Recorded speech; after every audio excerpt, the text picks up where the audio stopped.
So it's really nice to have you back, Bernard. Really, It's a great honour. Thank you very much. Really nice. So nice to be here. So let's start by talking, slightly unusually from last time, talking about the poems that, well, let's say we chose. So let's start by talking about the Iron Age boat. So could you say something about what you had in mind, where that poem arises from? Well, I remember the moment that's described in the poem. We're just going to this place, which is a very beautiful place in the mountains behind Mill Street, County Cork, which is where I come from. That's the parish of Mill Street. And it's there's a small kind of lake under the mountain. There's a waterfall going into it. And the farmer who has the land next to the lake, perhaps 30 years ago, maybe even more, was reclaiming land by draining the area. And they with the JCB, whatever it was, they dug up an Iron Age boat, a log boat, at the trunk of a tree, with the boat hewn out of it, as in Robinson Crusoe, And it's been preserved by the bog boat. It was dated to the 3rd century AD, something like that. And so just sort of responded to that, really. Right. I mean, what struck me about it, rereading it, is this refrain, "If you doubt." It brought to mind, Heaney's "the miraculous as we had known it." Oh, yes. That sense, because you never say "if you doubt" and believe what. Yes. But there's that refrain that comes 3 times, "if you doubt." Yes. Did you have Heaney's miraculous somewhere in mind, do you think? Well, it's a poem I'm very aware of and very admiring of, so it might have been unconsciously there, I think, yes. There's also, that's in Heaney's book, Seeing Things, isn't it? Which is a great title for that kind of book. But there's also the poem in that book, which suddenly says, "Me waiting till nearly 50 to credit marvels," with the kind of background that he had growing up in this kind of in this agricultural world in Northern Ireland. And the example he gives then is the tree clock of tin cans the tinkers made. This as a kind of marvel. Okay? But rather what you said at the beginning about the kind of human marvels, very specifically the marvel of reality, really, I suppose. And Tir Conatus?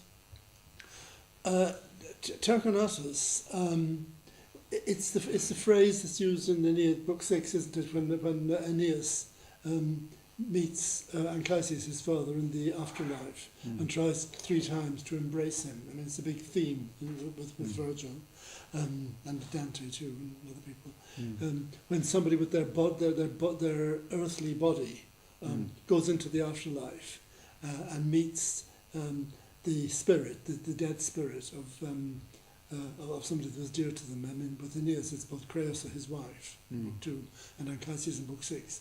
And it says, "Ter Conatus," 3 times he tried to embrace them, but his arms just passed through the spirit, because there's nothing physical to embrace.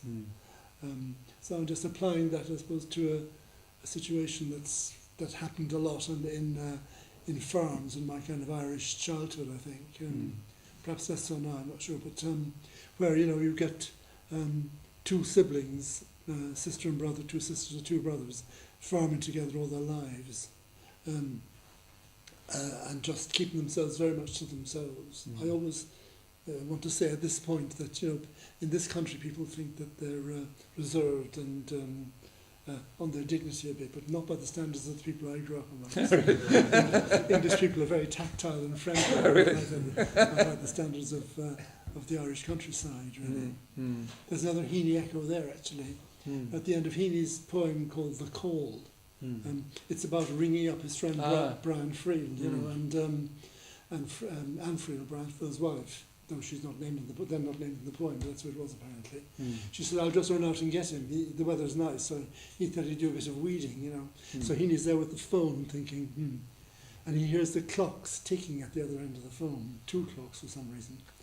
And he says, and it occurred to me, if it were nowadays, this is how death would summon every man, He wouldn't come along with a cloak and a scythe.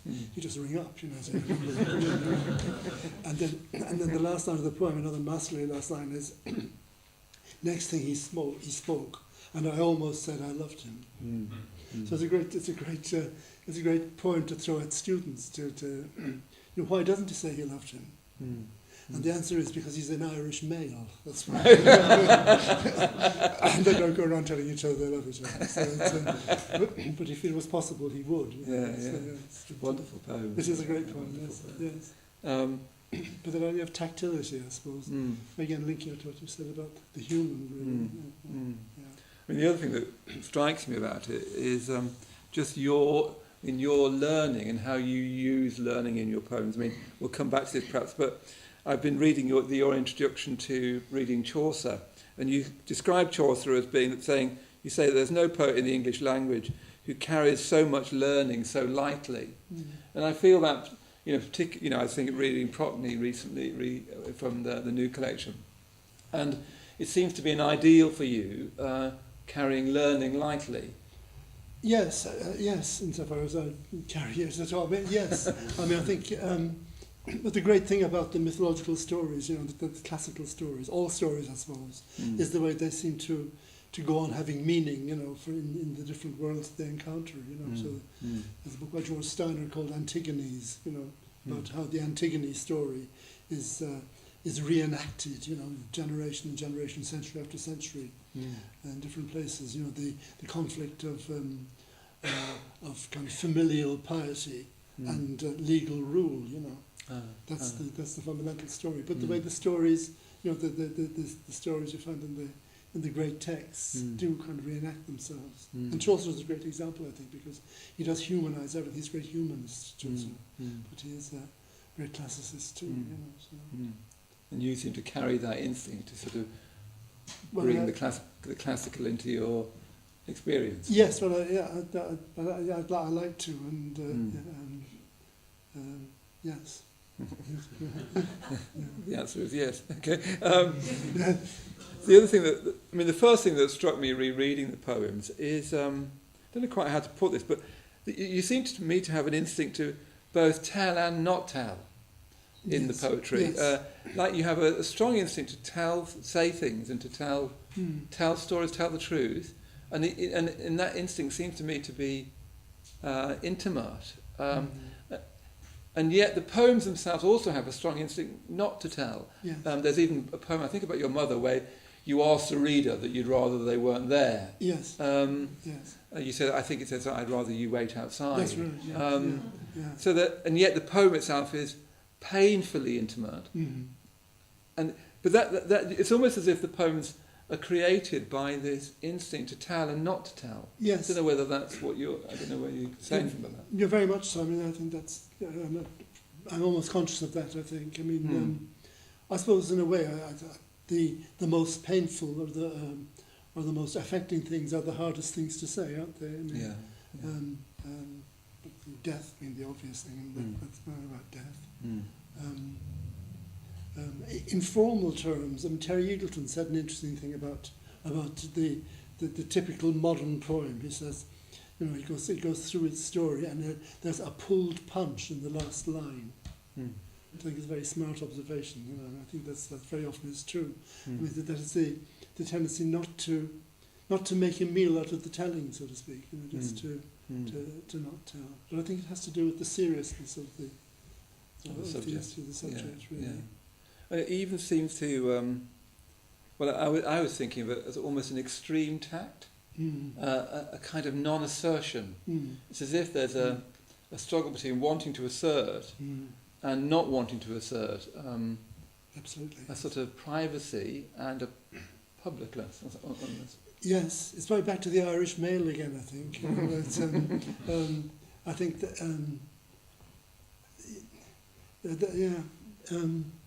that idea you don't want to be portentous, so everything's very understated, I mean, they say if you ask a Kerryman a question, he answers it with another question. Just when he says to Kerryman, is this true? And the Kerryman said, is that what they say? So I think there is the non-assertion has got a great kind of a great tradition to it, really. I mean, sort of carrying on with that sort of thought that I had, which is also, there's also an instinct in your poems all the way through the poems, you know, looking at the Selected again and Farmer's Cross and the Seasons of Cullen Church, to go from the local to the global, or to go from the particular to the universal. Universal to a grander word, but you know, I was thinking of vanishing points, for instance, in the selected poems and telegrams, which I really loved telegrams. The sort of the short tragedy of it, but just this instinct you have to reach out to the beyond the scope of the poem, but again a sort of reluctance to do that as well. Yes, I think that is the structure. I think really. I suppose I was just thinking it has to do with being a medievalist. I think. I mean, I think things like the Old English elegies, which I've talked about quite a lot, and translated one of them in Cullen Church, the Wanderer. What I like so much about them is that they begin with a narrative section and then draw a very clear kind of moral conclusion. You know, but the experience of reading them generally is that everybody says things like The Seafarer, the narrative description is wonderful, the evocation of the sea and the sea birds and so on is terrific, you know. And then you get this perhaps slightly more didactic bit tacked on to the end. And the last word of The Seafarer is Amen, for instance. You know. But I mean, I think the kind of paradox is that the superior bit plus the more didactic bit is a far greater poem than the narrative on its own would be.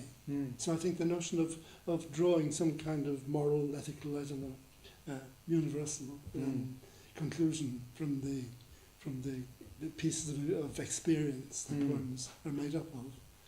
You also seem sort of reluctant to do that. Yes. Yes. Yeah. Because it is a grand claim, isn't it? I mean, to take our small pieces of experience and to find something very grand to be deduced from them. Remember an early poem ending by saying, "I wonder what he thought he was up to then." You know, yes, I remember that. You know, and also, I suppose you're handing over to the reader. You know, you're handing over the responsibility and the work of interpretation to the reader. Saying, what do you think this means? Yes, very much so. Yes, this sense of slantness to the poetry, you know, to use that word. In a way, I've just put this a slightly different way, but the desire to get up close and step back. Yes. Like I was really struck by the poem in the Seasons of Cullen Church, the meeting in the small hours, which I couldn't decide was about your father or about Heaney. It's opposite the Heaney, from Piers Plowman that you dedicate to Heaney. Yes. And I couldn't tell. It felt like your father again because of the smoking. Yes. Which went back to passive smoking and the weakness and Gunpowder and so on. So I wanted it to be about your father, but so you feel that you sort of, I know this person. Then I think actually it could be about Heaney. Yes. I mean, Heaney dwells on his father out in that way, doesn't he? Yes, he does. Yeah. He says his journey to the afterlife would be to meet his father. That's what he says. Hence, and he is 6 and so on. But I think it was my father actually. You know, right? But I mean, the relationship is exactly, you know, as Heaney with his father. Right. Yes, that's right. Yeah. But, there's a rather kind of acid essay by Edna Longley, who's a Northern Irish critic, a very good critic, but pretty. She subjects poems to rather kind of hard scrutinies, you know. And she wrote a poem about an essay about modern Irish male poets again, called "When Did You Last See Your Father?" And I think, you know, that's a neat point. Really. I mean, there are a lot of these encounters with fathers, really. It's just in that genre, really.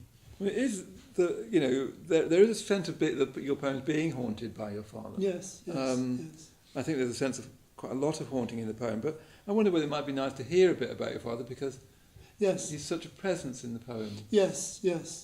But the crucial thing, I think, in a way, apart from what he was like, which was very, very likeable, I think. But he died young. He dropped dead when he was 52. You know, I was with him at a football match.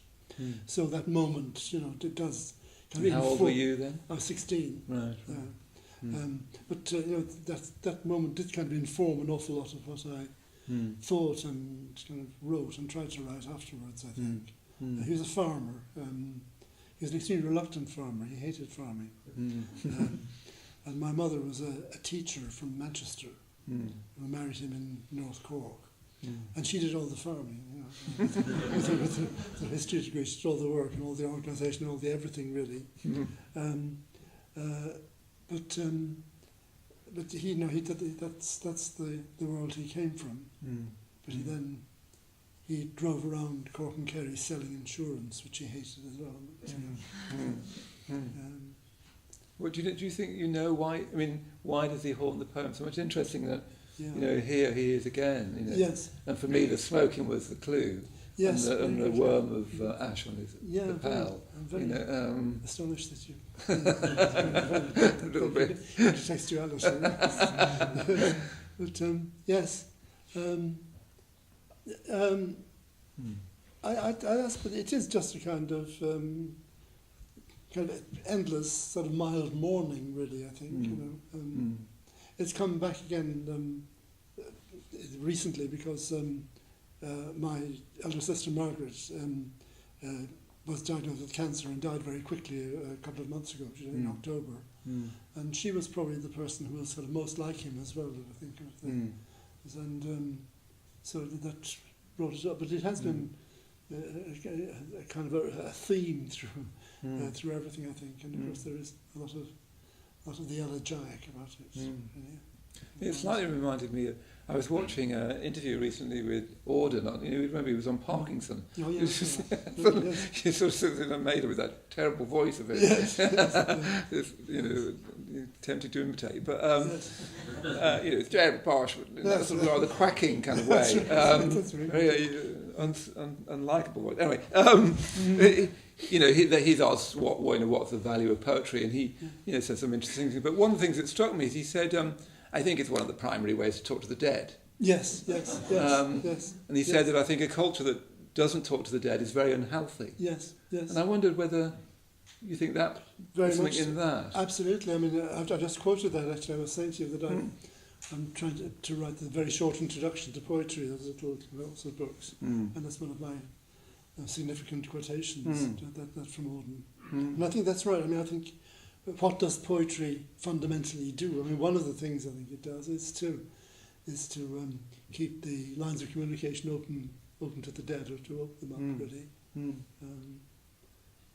Adrian Rich says that too. I mean, I think that people write elegies not just, I think, to express regret for the loss of people in the world, but just to have some sort of sense of another kind of world, transcendence, I suppose your word, really. Because it so easily gets psychologized, doesn't it? That it's really just a kind of mourning thing, and that perhaps if one had therapy, one could get rid of it almost. Yes, quite. Whereas perhaps it's got some much greater function. Yes. You know, speaking to the dead, isn't it? Yes, I think so. Yes, and I think linking to what you said about the transcendent as well. I think.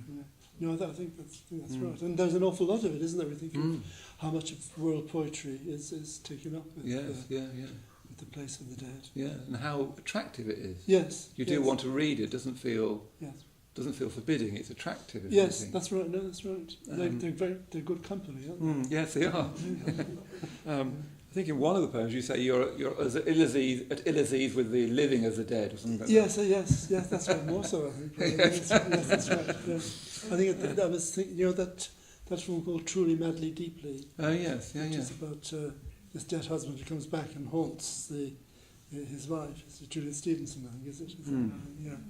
And she comes back from work and she's tired, and there he is, and his other spirit friends who just go to warm themselves in front of the fire, because it's cold where they are now, So she finally says, look, please, just give me a break. So he does. He withdraw, but it's very human again. Yes, that's right. Yeah.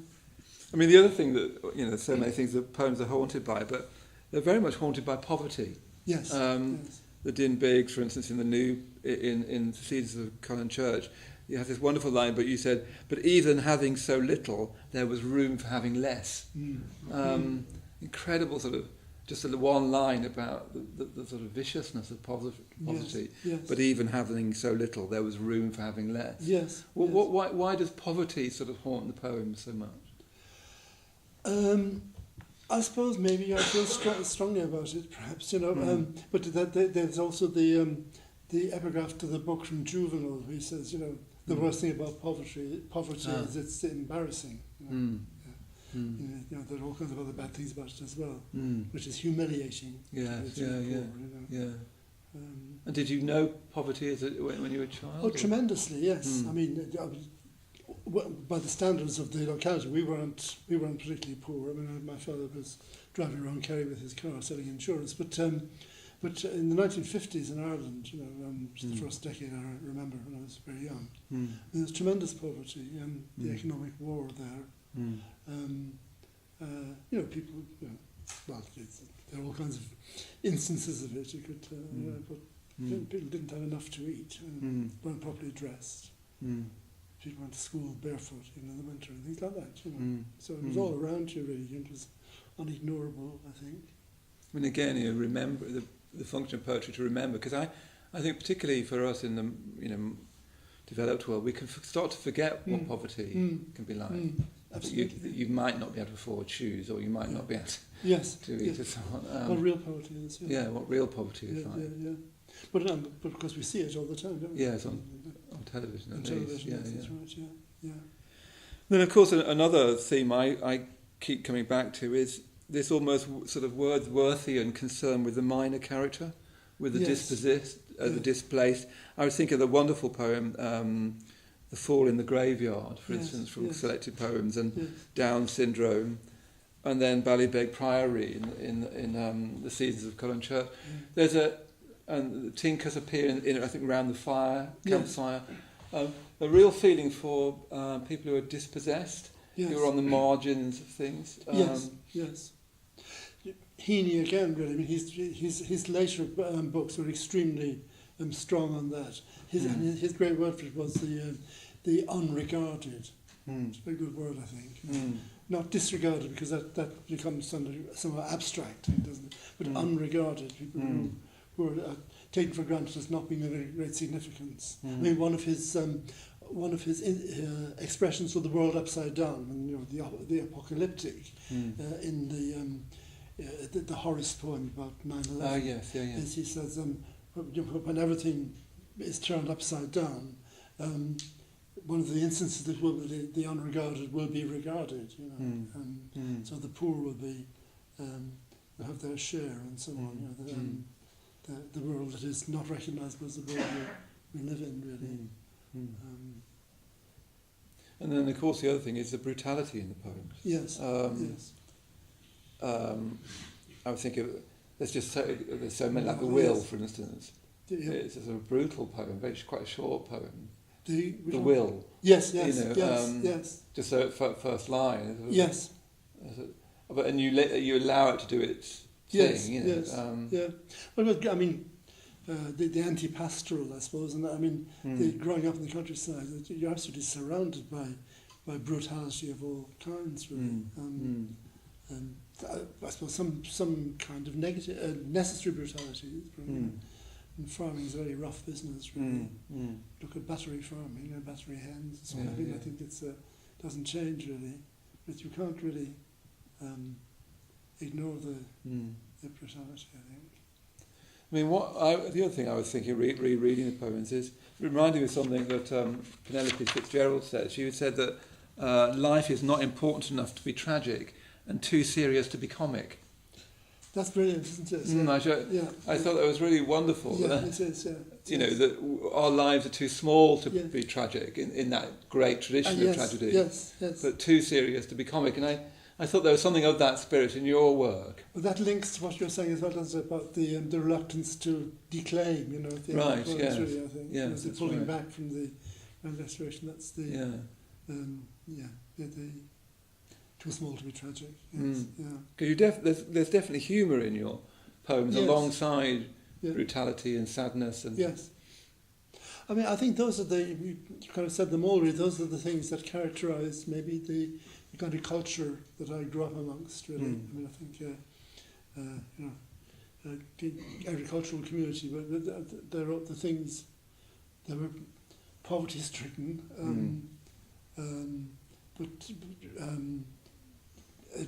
kind of death-troubled somehow in various ways, but also humorous, really, great wits, really. Yes. Yeah. I remember when I interviewed you last time. You asked for the Yeats poem, and you were just saying how the wonderful use of the English language in Ireland, yes. just for the sake of it. Yes. Well, I'm perhaps repeating myself, but I think that's right. I mean, I think that one of the reasons why poetry and learning generally, is likely carried, why it is highly regarded in communities like that. I think I'm not sure why it is, but it's the case. That people mind the books. It's a great thing, really. So that idea of the Irish. I mean, and perhaps it's because perhaps people in Ireland, to some degree, still use English with elements of the foreign language to it. I mean, we talked about difficulty earlier on. I mean, poetry should be kind of well formed and so on, but I think it should be to some degree difficult as well. It's a slightly unattractive observation, but I think there should be something to be reckoned with in a poem. I mean, it can be straightforward and simple entertainment too, but I think that the way, an extreme example is the way James Joyce uses the English language. It is pretty difficult. But nobody would say that it shouldn't be done like that, because it is adding some kind of weight to it. There's an excitement about the language, I think, and people are excited by the language, excited by eloquence, really, and it may be to do with English. I mean, to some degree, not to nowadays, of course, to a very small degree, but to some degree, it is a learnt a foreign language, and historically in Ireland. And you were saying before that sometimes people choose words because they like how it sounds. Yes. It goes well, I think, is the phrase. Yes. It goes well. Yeah.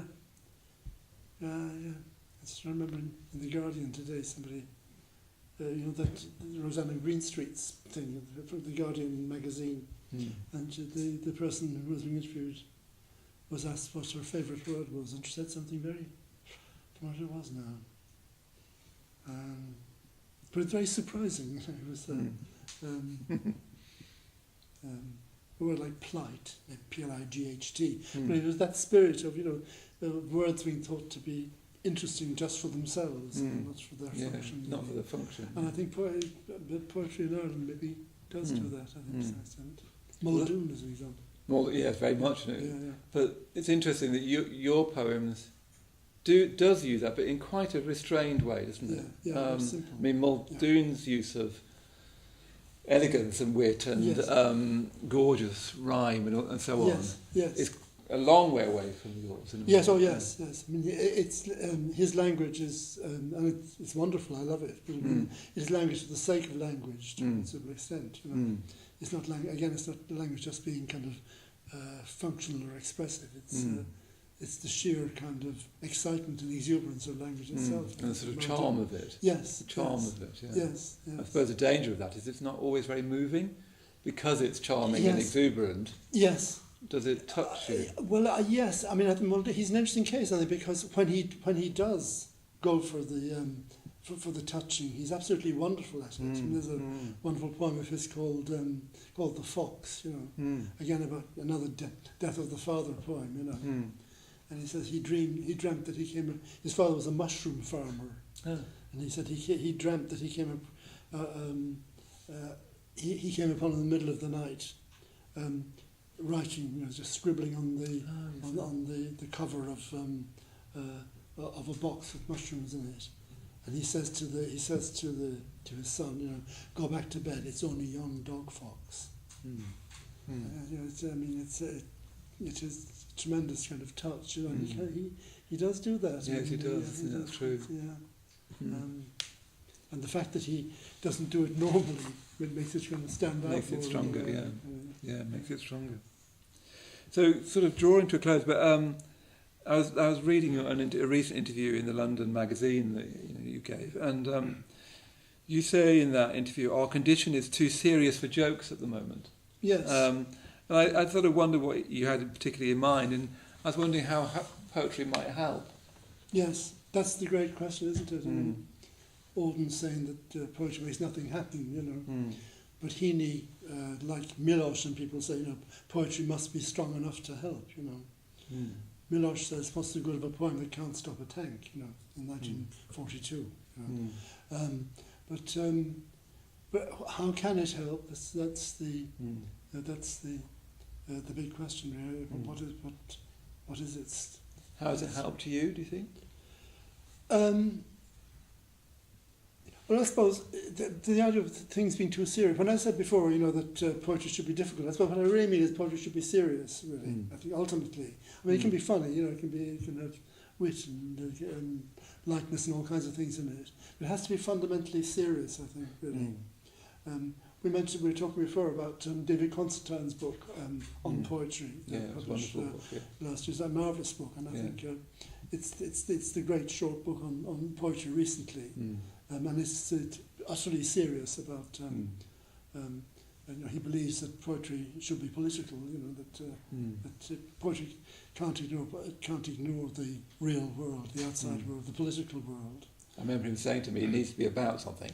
Yes, that's right. Yes, it can't just be like a lyrical moment. It needs to be about something. Absolutely, yes, that's right. Lots of people. C.D. Lewis said that. The less likely person to find saying it, but he said, personally, this is a very urbane stance. He says, personally, I have a preference for poems that are about something.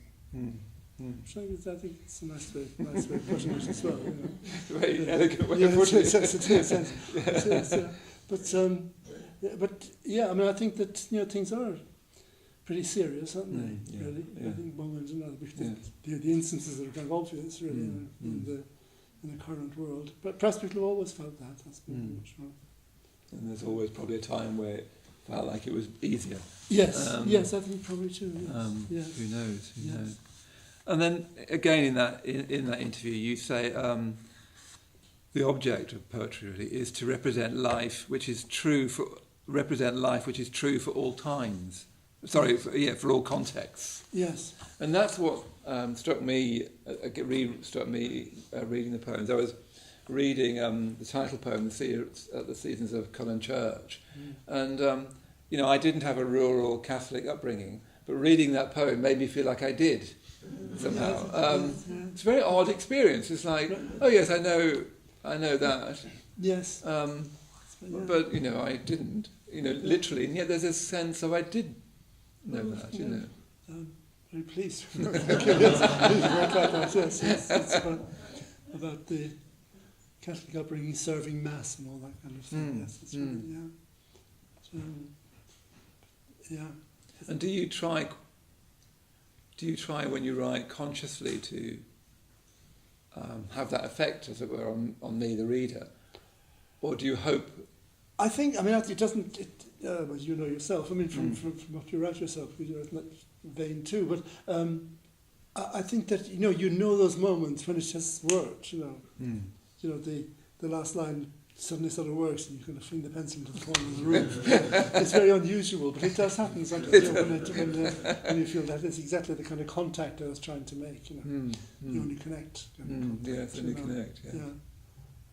And why do you think we should read poetry? One of the things I try to do with poetry is try to interest people in poetry. It's sort of a dying form in some ways. Yes, it is. It's an incredibly niche market, at least, isn't it? It is. Which is such a shame because it ends. I remember Auden saying something like, "Unfortunately, you end up writing poetry books for people who write poetry." Yes, which he didn't want to do. He wanted to, Frost again, trying to write for every person. Yes. Not people who are interested in poetry, but right.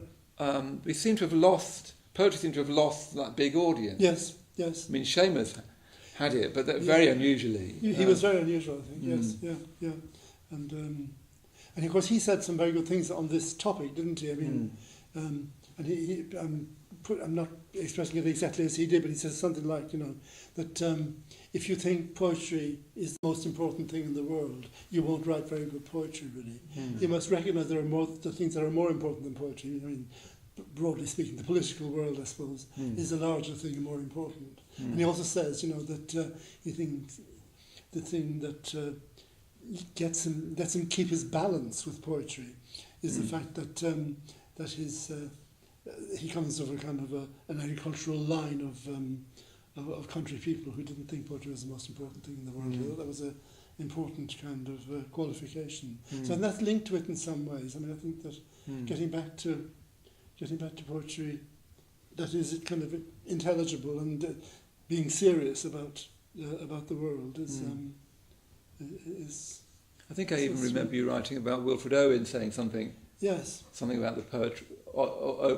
I can't quite remember what he said. Something about the poetry is not what matters, or something. Yeah. That's Owen said that himself at the end of the point, didn't he? That the poetry is not what matters. It's what the poetry is doing, what it says, really.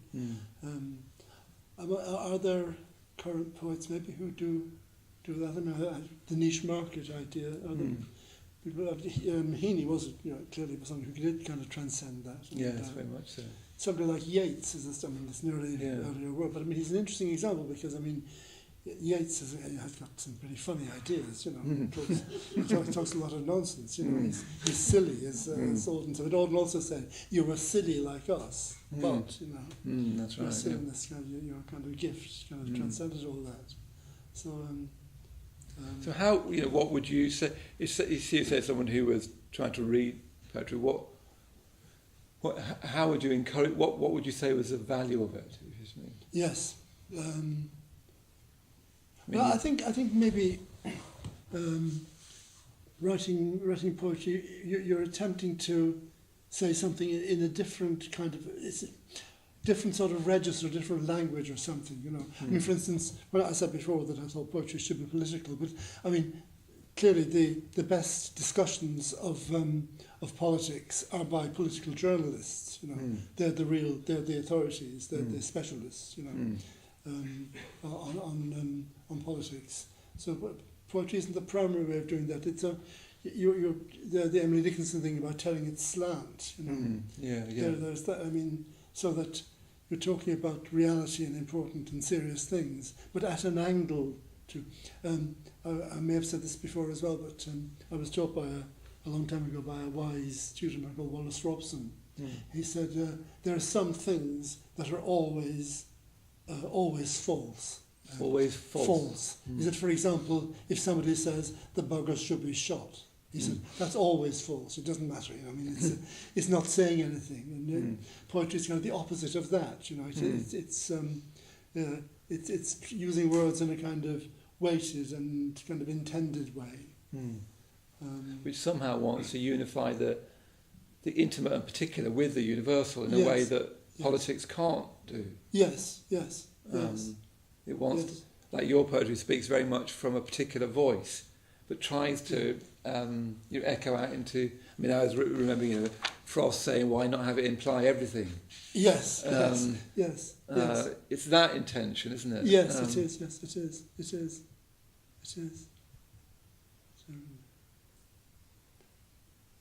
It's unusual. Yes. And difficult to pull off. Yes. Thank you very much. Well, thank you very much. Thank you.